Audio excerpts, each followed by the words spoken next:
Banyak peralatan dan aplikasi di dunia digital sekarang ini menggunakan komputer. Komputer dan aplikasinya dibuat oleh ahli informatika sehingga membuat komputer tampak seperti mesin yang cerdas. Namun, benarkah komputer itu cerdas? Bagaimanakah komputer bisa melakukan tugas seperti manusia? Dapatkah kalian menyebutkan contoh-contoh kegiatan dalam kehidupan sehari-hari yang dibantu oleh komputer?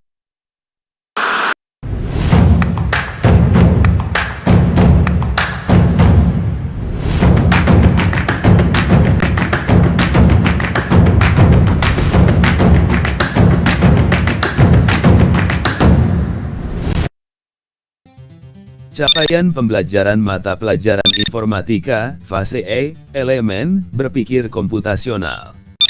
Pada akhir fase E, siswa mampu menerapkan strategi algoritmik standar untuk menghasilkan beberapa solusi persoalan dengan data diskrit bervolume tidak kecil pada kehidupan sehari-hari maupun implementasinya dalam program komputer.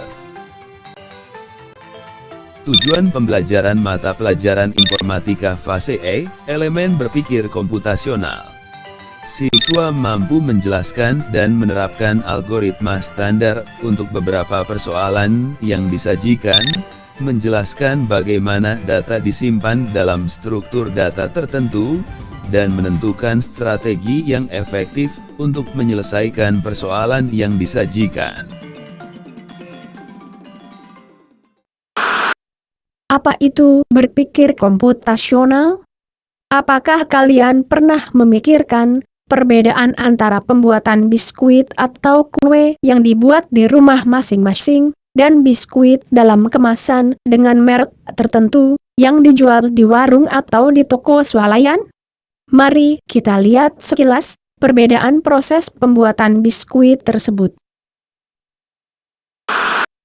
Jika kalian mau membuat biskuit atau kue untuk anggota keluarga di rumah yang terdiri atas 5 orang, kalian cukup membuat biskuit tersebut di dapur dengan peralatan yang ada di rumah.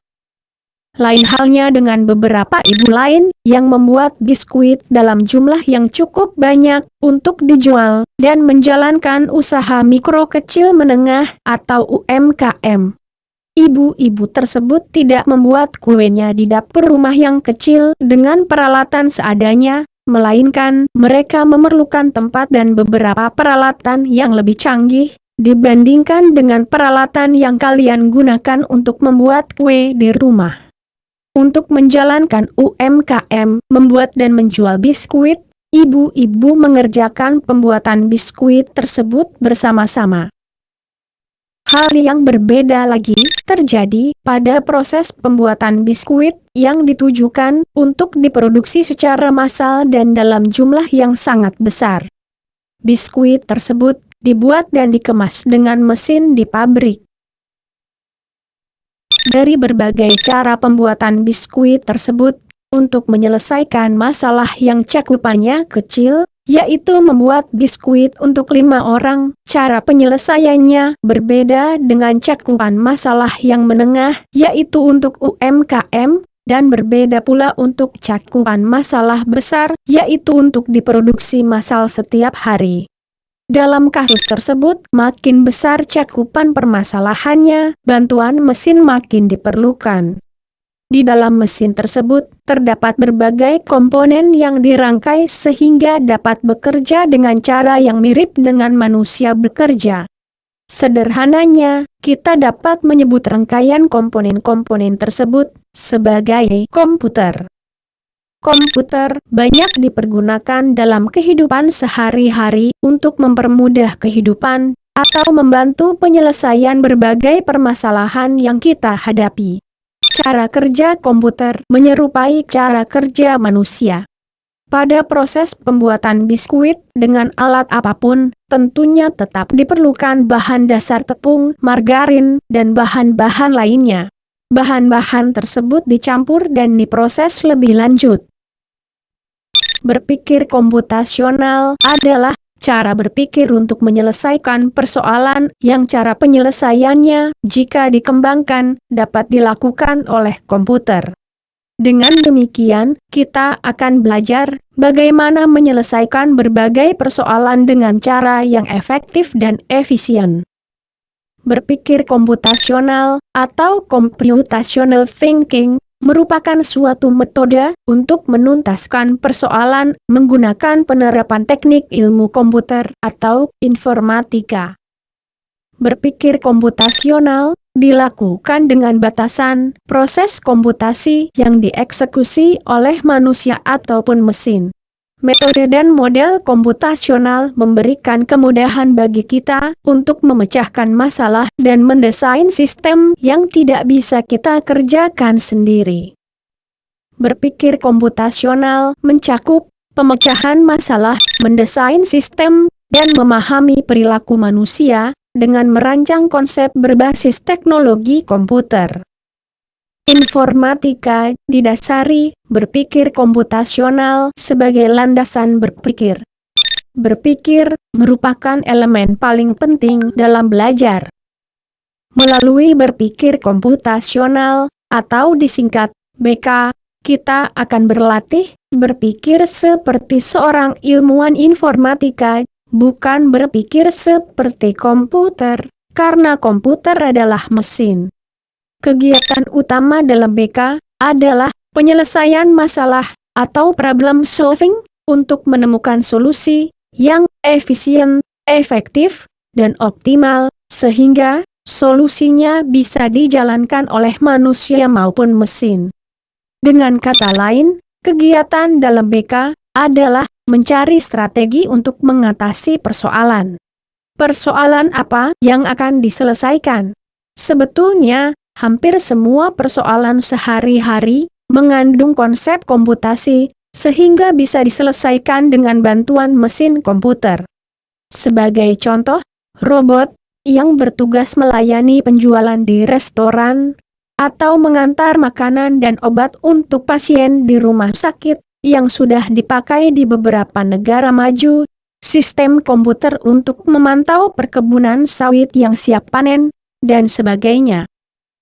Sistem komputer, pada hakikatnya, meniru dunia ini untuk dijadikan dunia digital, sehingga bisa membantu atau menggantikan manusia dalam melakukan pekerjaan-pekerjaan yang sulit maupun membosankan.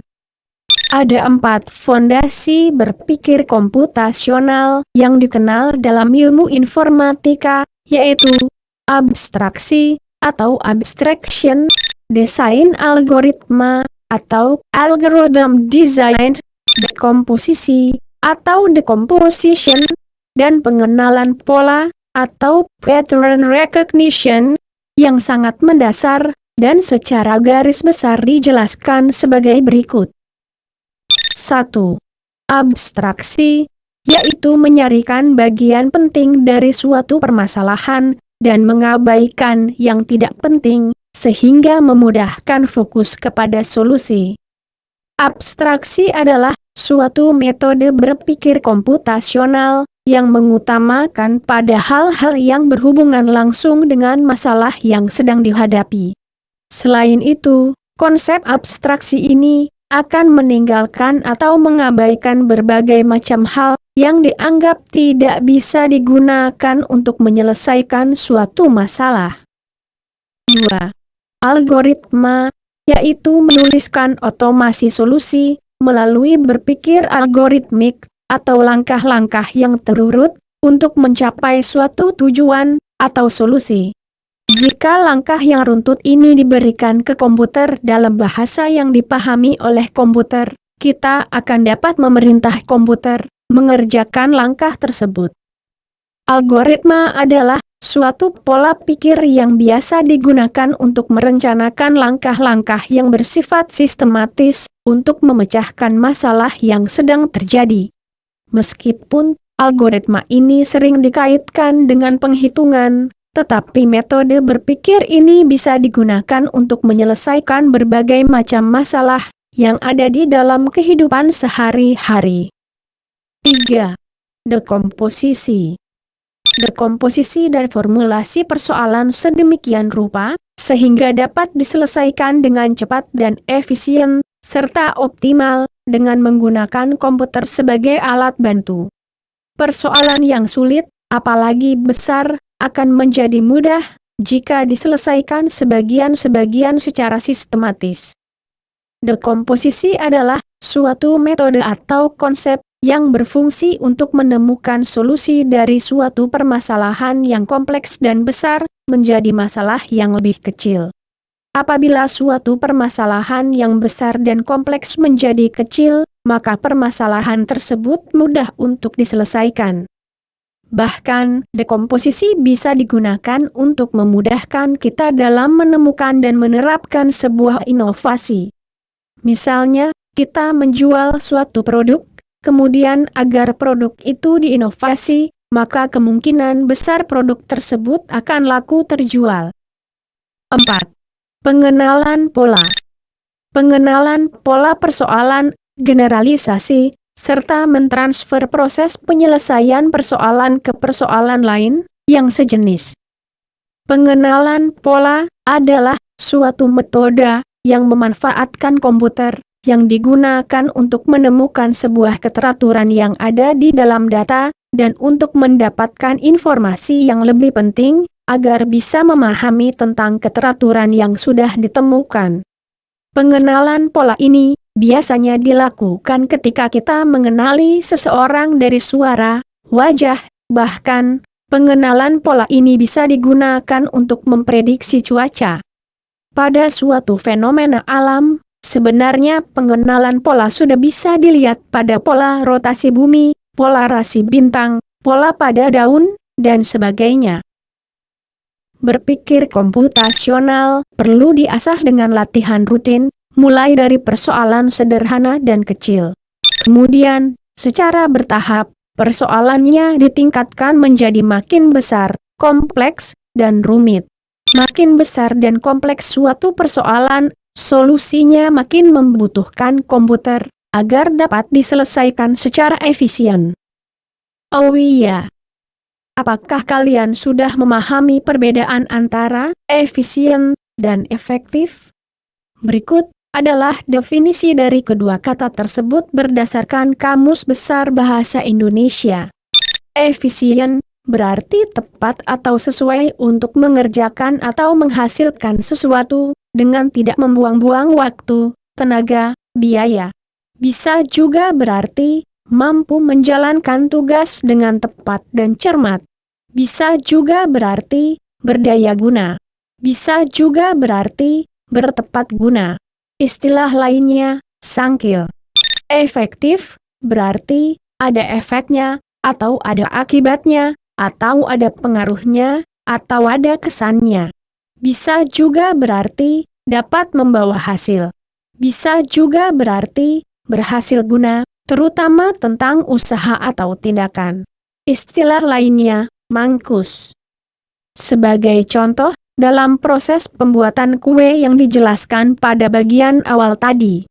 Jika seorang ibu ingin membuat 5 buah biskuit dan ia membuatnya dengan mesin pabrik yang seharusnya digunakan untuk membuat ratusan biskuit, prosesnya akan menjadi tidak efisien dan bahkan tidak efektif.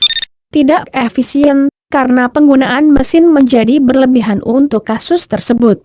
Tidak efektif karena bisa saja dengan penggunaan mesin, tidak ada biskuit yang bisa dihasilkan karena semua adonan biskuit menempel pada mesin tersebut.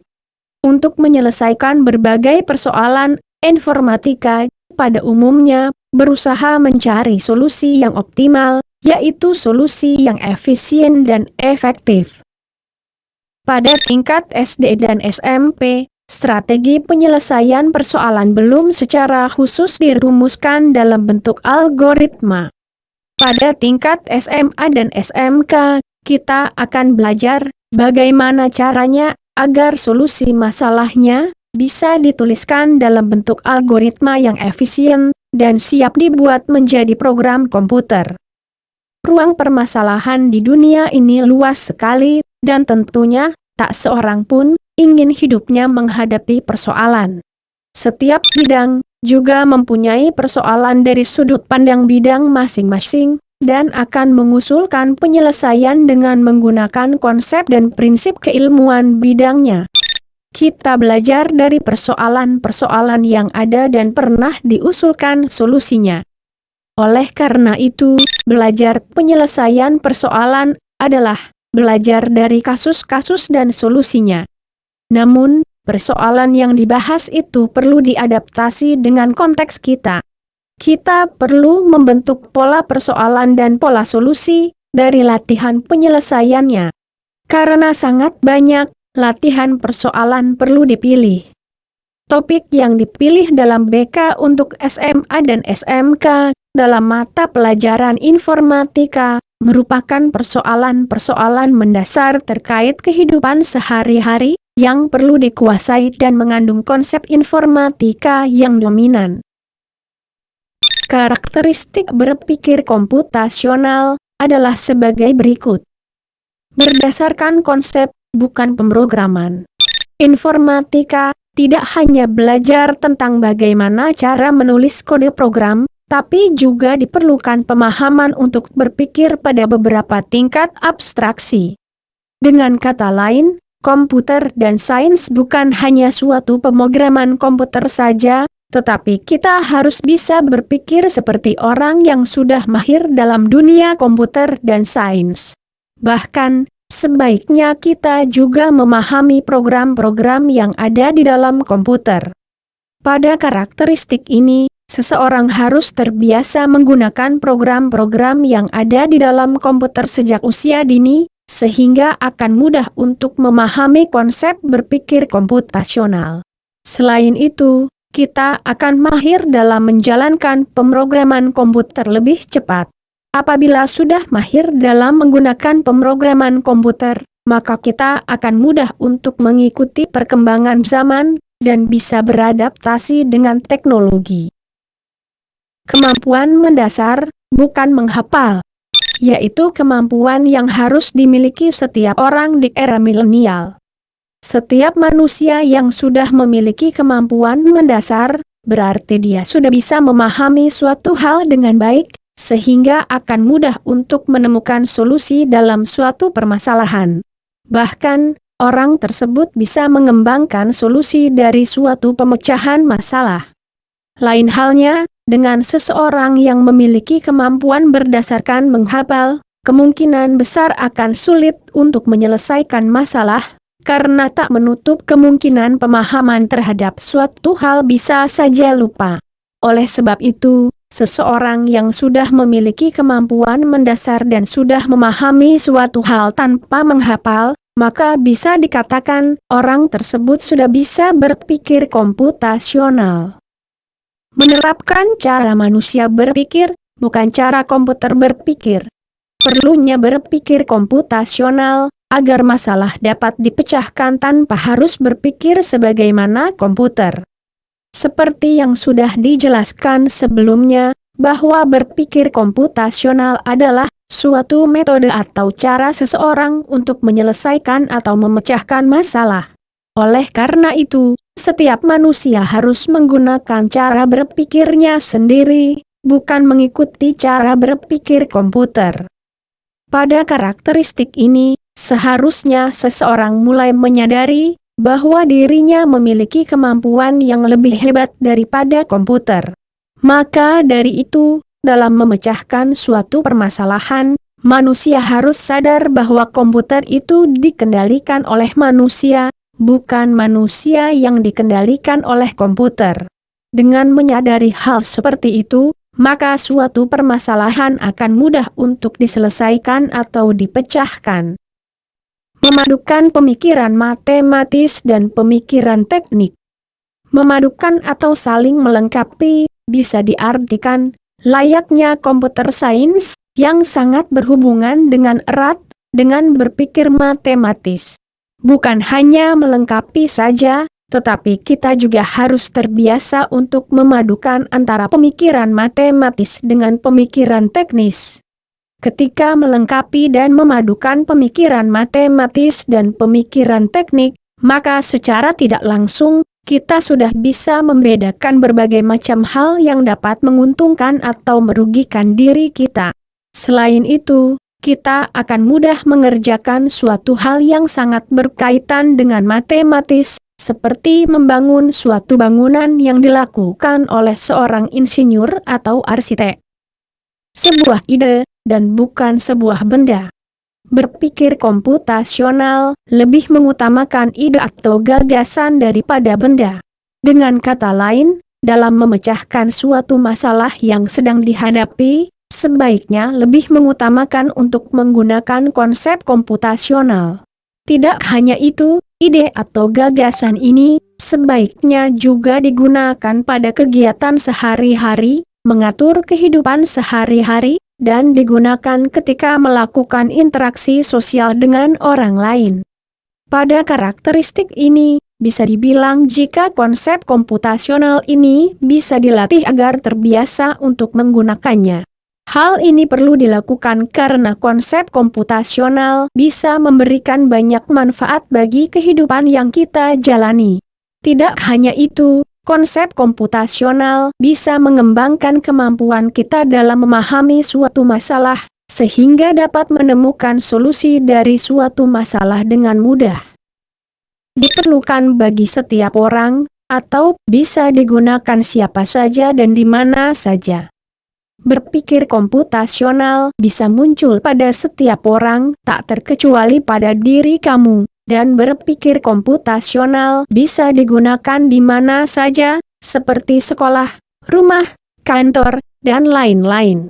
Bahkan, lebih baik lagi, jika menggunakan konsep berpikir komputasional pada setiap kegiatan yang kita lakukan. Pola berpikir komputasional baru bisa terwujud dengan baik jika bertemu dengan usaha nyata manusia, yang kemudian berubah menjadi suatu hal filosofi dan eksplisit. Singkatnya, usaha atau tindakan dan pola berpikir komputasional harus terjalin dengan baik, sehingga suatu masalah dapat dipecahkan atau diselesaikan dengan baik juga. Menantang secara sudut pandang keilmuan, dan dapat dipahami atau diselesaikan secara saintifik. Seseorang yang berpikir komputasional akan berusaha semaksimal mungkin dalam memahami dan menyelesaikan suatu masalah saintifik. Dengan kata lain, dengan berpikir komputasional, maka rasa ingin tahu dan kreativitas yang kita miliki menjadi terasah dengan baik. Apabila rasa ingin tahu dan kreativitas sudah berkembang, maka ide dan gagasan untuk melakukan suatu hal atau memecahkan masalah akan berkembang juga. Selain itu, wawasan yang kita miliki dengan kehadiran sebuah rasa ingin tahu, bahkan kita juga mampu berpikir kreatif, sehingga tak akan pernah kehabisan ide atau gagasan. Informatika dapat dikuasai oleh orang yang memiliki kemampuan komputasional. Seperti yang kita tahu, bahwa berpikir komputasional diadopsi dari teknologi ilmu komputer, sehingga sudah semestinya bagi manusia untuk bisa mengoperasikan komputer. Terlebih lagi di zaman modern ini, memang sudah seharusnya bagi setiap individu untuk bisa mengoperasikan komputer. Jika sudah bisa mengoperasikan komputer, maka kita akan mudah untuk bekerja di bidang apa saja.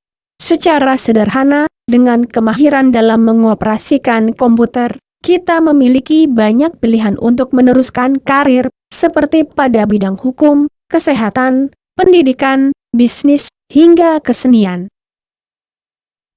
Berpikir komputasional memiliki beberapa manfaat, di antaranya memudahkan kita untuk memecahkan masalah yang besar dan kompleks, dengan cara yang efektif dan efisien. Selain itu, masalah yang kompleks bisa diselesaikan dengan baik, sehingga menjadi masalah sederhana. Melatih otak agar terbiasa untuk mulai berpikir secara matematis, kreatif, terstruktur, dan logis. Memudahkan seseorang mengamati masalah dan menemukan solusi dari permasalahan tersebut.